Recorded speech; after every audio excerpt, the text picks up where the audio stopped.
nanti coba Ibu Titi yang ngejelasin. Mungkin bisa dijelasin. Ya.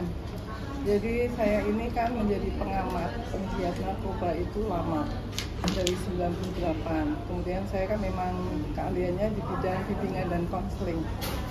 Maka kalau penyalahgunaan narkotika itu tidak seperti orang sakit luka. Kulit luka dijahit, mungkin dalam 3 bulan sembuh.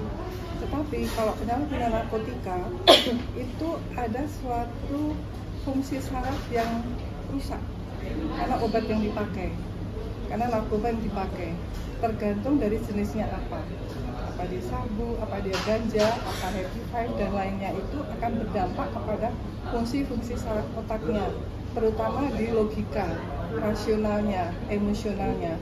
Maka ketika waktu kasus yang kedua saya ketemu dengan Amar, itu memang penyalahgunaan narkotika. Sebenarnya ini tidak hanya Amar saja, tetapi seluruh Indonesia.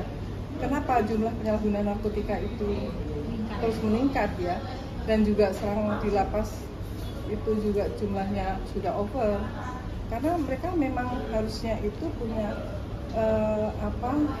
punya hak untuk direhabilitasi. Jadi kalau direhabilitasi itu akan ada suatu pemulihan, ada suatu kesembuhan kejiwaan, karena kecanduan itu termasuk orang yang sakit, kejiwaannya yang sakit. Maka jalan satu-satunya ya harus direhab. Nah, dengan tadi saya datang ke lapas itu adalah memang sudah ada program yang sudah dibuat. Saya sebagai ketua Ganas Anak MUI itu yang sudah melaksanakan di lapas itu adalah dakwah dan konseling bagi penyalahgunaan narkotika. Jadi kalau bagian yang pengedar, ini kami nggak memberantas gitu, tetapi memang konseling itulah, dan itu pengalaman saya dan suatu penelitian bahwa konseling itu sangat membantu dari ketergantungan, dari ediknya. Nah, kalau di dalam undang-undang narkotika, rehabilitasi itu kan secara medis dan sosial. Nah, di konseling ini itu merupakan bagian dari rehabilitasi, yang itu juga memang orang-orang yang punya keahlian dibilang bimbingan dan konseling. Saya bimbingan, jadi perlu ada dorongan, perlu ada bantuan, perlu ada pendampingan, perlu ada sesuatu kesadaran dari dirinya supaya terjadi suatu perubahan. Nah, itulah yang sudah memang direncanakan tadinya di bulan September, tapi karena saya itu kemarin kesehatannya kurang bagus, jadi saya hari ini tidak kunjungan, maka masih jam di luar kunjungan baru saya datang ke sana untuk ketemu lagi itu membuat program. Oke Bu, Ibu tadi kan bilang kalau orang pemakai ini harusnya direhab. Seperti yang kita tahu, Amar ini sudah 3 kali. Kenapa nggak bisa sembuh? Rehab? Apakah orang yang bisa orang yang sudah rehab itu bisa kecanduan lagi? Ya, karena rehab itu kan harus hasil sesuai dengan asesmennya. Dia hasil asesmen rehab 1 bulan, 3 bulan, 1 tahun. Itu sekarang sudah berhenti, itu 3 tahun, 4 tahun, 5 tahun, 10 tahun ke depan pun masih bisa mengulang. Karena kan yang mendorong itu ini ada di sistem limbik otak manusia paling belakang itu yang akan mendorong untuk berbuat. Contohnya aja misalnya, saya pengen makan nasi padang, saya pengen masak bakso yang pedas-pedas, tiba-tiba sudah lama enggak, terus pengen, itu juga sudah sesuatu yang ada yang mendorong di dalam pemikiran. Itu ada di memori paling dalam. Nah, inilah yang kita harus mengetahui semuanya. Maka yang pertama itu yang harus mencegah, lakukan pencegahan, kesadaran dari tingkat keluarga, kemudian ke tingkat kelurahan, kecamatan, sampai itu semua keluarga masyarakat harus sadar bahwa narkoba itu bahaya. Maka jangan menggunakan. Kalau kok sudah dipujuk, dirayu, kemudian sudah menggunakan, dilakukan berulang kali, itu namanya sistem pengulangan. Ketika itu dijadikan sistem pengulangan, itu akan kecanduan. Nah, ketika kecanduan dia sudah nggak punya duit, nggak punya apa-apa duit, tapi kan ada kebutuhan yang dia udah edik itu, ingin akhirnya apa, menjadi kurir, ingin akhirnya menjadi ini dan sebagainya. Itulah yang saya selama ini dengan siapapun, dimanapun, terus memberikan sosialisasi dan edukasi tentang bahaya narkotika. Berarti pada dasarnya Amar Joni ini harus dapat adanya rehab. Direhab. Dan itu inkrahnya yang terakhir, dan hakim kan memang inkrah. Tapi ada pasal memang. Ya, jadi inkrahnya itu kan memang penyalahgunaan narkotika. Jadi ya direhab. Dengan di penjara ini bukan semakin membaik, malah semakin buruk. Yes, Jadi gini, hukumannya itu adalah hukuman rehabilitasi. Rehabilitasi itu hukuman loh. Tetapi di dalam rehabilitasi ada proses. penyembuhan, pemulihan. Maka secara psikologisnya, secara psikiaternya, secara perilakunya itu nanti di tempat rehab itu diberikan. Nah, kalau yang sudah saya lakukan itu ada pendekatan dengan konseling terpadu, artinya pendekatan keagamaan, spiritual itu juga diberikan, bisa dikasih tulang segala macam itu Apa supaya setelah kembali. itu mungkin lagi juga akan mengajukan rehab lagi? Oh pastinya dong, Iya. kan saat keputusan ketiga ya mungkin kan saya belum ada di Bang Amar ya. Om John juga udah banyak cerita sebenarnya. Ya keputusan ketiga itu ya Bang Amar terbukti cuma penyalahgunaan doang yang gitu, terakhir. bukan itu. Jadi harusnya direhab. Tapi kan yang seperti ya Bu Titi bilang mungkin hukum ya Pak Iskandar ya Pak kemarin tuh yang mantan ketua BNN ya. Jadi hukumannya ada hukuman rehabilitasi. Harusnya Ada berita yang bilang Amar terancam hukum paling parah kemarin. Ya itu kan opini orang. ya itu kan opini atau asumsi orang ya, kita juga nggak bisa ini. Yang pasti kita sebagai orang terdekatnya Bang Amar, aku yakin mungkin kalian juga pada kecewa gitu kan. Dengan berita kayak gini saya sadar mungkin banyak kecewa, bahkan kalian tuh nggak tahu, mungkin bahkan saya dibilang buta, tapi di sini saya yang melihat gitu bagaimana Bang Amar gitu kan. Jadi kenapa saya tetap di sini, karena saya melihat sendiri bagaimana keadaan Bang Amar. Masih setia sama Amar. Ya insya Allah. Ya, Apa dan yang itu- buat setia kak? Ya saya bilang tadi saya Kan bilang. nggak semua perempuan bisa kuat kayak 3 kali, 4 kali loh ini. Kan saya juga sebagai seorang dokter ya. Namanya orang pecandu sakit harus minum obat. Kalau nggak minum obat ya nggak sembuh.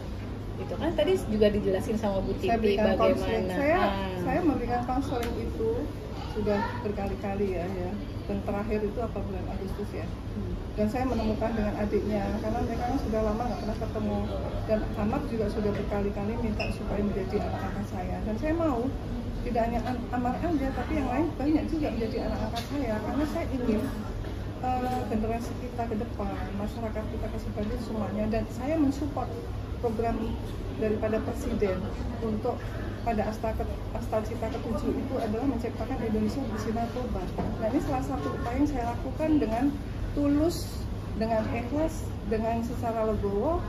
Siapapun, nggak cuma Amar gitu, tapi karena Amar melihat saya, keibuan saya, kemudian saya melihat bahwa Amar juga sudah mulai kehilangan bapaknya. Nah itu yang saya tahu persis.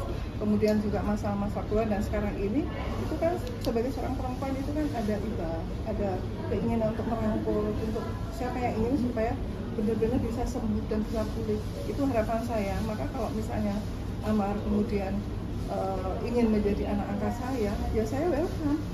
Apa salahnya? Karena saya juga sebagai ibu, kemudian tahu saya dikenalkan kemudian dengan dokter Lia, ya sudah, ini memang sudah perjalanan di dalam hidup seperti itu, biar saya support. Jadi saya juga malah dengan dokter Lia pun sekarang juga sudah jadi kayak anak saya juga gitu, dua-duanya itu. Kalau toh ini misal jodoh ke depan atau segala macam, kita inilah yang buatlah berita yang betul-betul berita itu yang masyarakat itu menyadari bahwa ini adalah korban, harus dipulihkan, harus disembuhkan. Kita support bersama-sama. Itu dengan Berarti Tapi pemerintah. kalau dari sampai Amar Kak. sendiri ada rasa penyampaian penyesalan sendiri nggak sih? Apalagi kalau ini kan Amar di itu sudah Ya makanya gini kan banyak juga yang bilang kan, para netizen kok deket sama dokter malah nggak berubah gitu. Kan saya bilang saya deket sama Amar itu Agustus, itu pun baru dikenalkan dengan Adit ya kan. Berjalannya waktu dari pas Januari itu kita emang sudah deket, sudah ya istilahnya sudah punya hubungan tapi tidak seintens yang sekarang. Nah setelah kejadian Januari itu saya bisa jamin setelah itu Bang Amar itu benar-benar udah berubah. Nanti kita lihat aja Ya. di fakta persidangan bagaimana penampilannya Bang Amar, bagaimana dia sekarang, nanti dibuktiin aja di fakta Mau nunggu persidangan. sampai kapan kak? Ya sampai semuanya diselesaikan. Karena kan saya Ya, mungkin iya. lagi sekali lagi saya tekankan ya, mungkin orang melihatnya saya buta gitu, mungkin orang banyak yang kecewa, tapi sekali lagi saya yang melihat gitu, saya yang melihat bagaimana keadaan Bang Amar, bagaimana dia di dalam itu saya yang tahu. Jadi makanya ada sahabatnya yang bilang, saya mau tanya dia emang selama ini kunjungan nggak, saya tanya. Jadi setiap minggu, awal-awal pertama sebulan sekali, seminggu sekali, itu saya yang ngurusin Amar dari ujung rambut sampai ujung kaki, saya yang ngurusin Bang Amar. Ya, Gitu. itu Jadi memang Berarti sudah- misalnya kak, Amar keluar, udah selesai lah semua pernarkoba ini. Nikah yuk, mau gitu.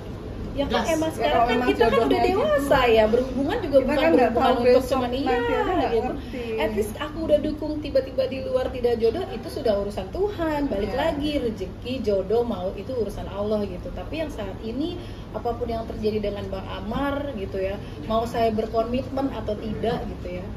Seperti yang saya sekarang tetap kita ada di Bang ketemu aja Amar juga gitu. malah ini kita menduga bahwa kita akan ketemu sekarang loh. Kan nggak kenal tiba-tiba kita ketemu gitu. Nah itu yang harus kita membangun suatu opini yang positif.